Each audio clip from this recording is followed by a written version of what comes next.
Hi, I'm Tim. Welcome to our channel and thanks for logging on. Today we're discussing the Omega Speedmaster 1957 50th Anniversary Limited Edition. You can see this special edition and limited production Omega Speedmaster and buy it on our website.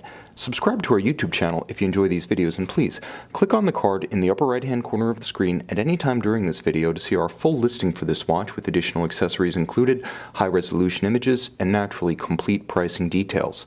Now on my wrist, 6 1/3 inches, 16 centimeters in circumference, you can see it is very close in shape, in size, even in detail to the standard Omega Speedmaster Professional Moonwatch. And the elements that make this a limited edition don't really assert themselves in terms of proportions or size, with one notable exception. Now across the case, it is still the asymmetrical crown guard beveled case introduced in 1965 and still in use to this day. So 42 millimeters, it wears a large 42.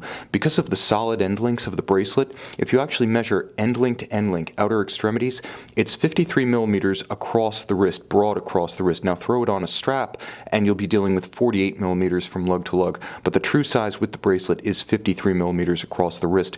Now in terms of thickness, this one is a little bit slimmer than the traditional Moonwatch by about 1 millimeter, and I'll get to why that is in a moment, but the total height over the wrist is 13 millimeters, which wouldn't be so bad for use with a dress cuff or a tight sleeve if it weren't for the curious and distinctive shape of the Speedmaster bezel, poking out, jutting out, cantilevering over the wrist as it does. It is very solid. Although an anniversary piece, there's nothing retro about this bracelet and clasp. Extremely solid. You'll note that all of the modern standards are respected. Solid end links, solid center links. No pins and sleeves here. This bracelet is held together by screws. Very solid with nice contrasting metallic finish, polished and satin brushed. You'll also note that the clasp is of very high quality, extremely solid, fully milled out stainless steel with twin trigger release. You have to push both to open it, so no accidental deployments.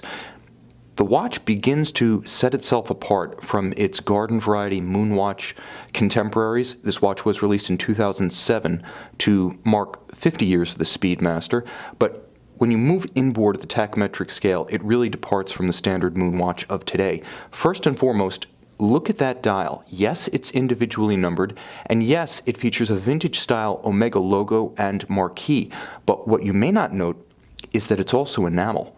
So if you're familiar with the most recent Generation 2 Silver Snoopy with the enameled caseback, this one, back in 2007, even went one better with an enameled dial. It is beautiful, it's lustrous, it's rich, it has a gloss gleam to it that looks almost wet, almost like you could stick your finger deep into it.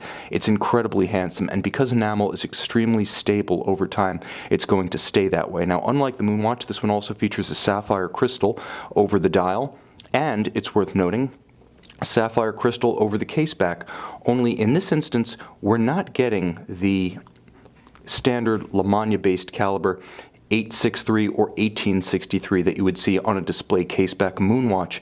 Instead, we're actually looking at an adaptation of the caliber 1285 Frederic Piguet, doing business as the Omega caliber 3201. Compared to the Lamagna caliber, it has a higher beat rate, 4 Hz to 3 Hz. It has a 55-hour power reserve versus 48 for the Lamagna.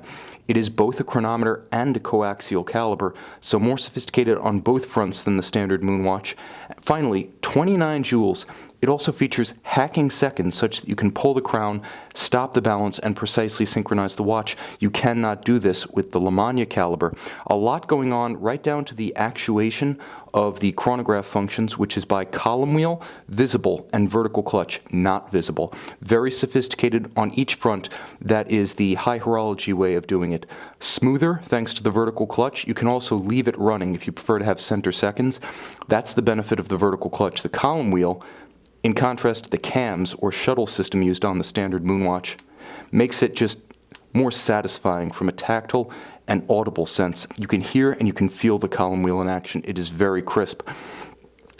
Finally, you'll note it does have a free-sprung balance, unlike the mobile stud index of the conventional Moonwatch and its Lamagna caliber. So there's a lot to be said for owning the icon of each of the great three houses in Swiss mainstream watchmaking. But while you'd love to have the watch that everyone knows, the Navitimers for Breitling, the Submariner for Rolex, the Speedmaster Professional for Omega, And note this one, not labeled Professional as per 1957 convention. It's nice to have the watch that everyone knows, but in a version that nobody has. So this watch offers both recognition, a connection to the great history of the model, but at the same time, exclusivity and upscale touches in terms of fit, finish, and materials. You can see this Anniversary Speedmaster and purchase it on our website.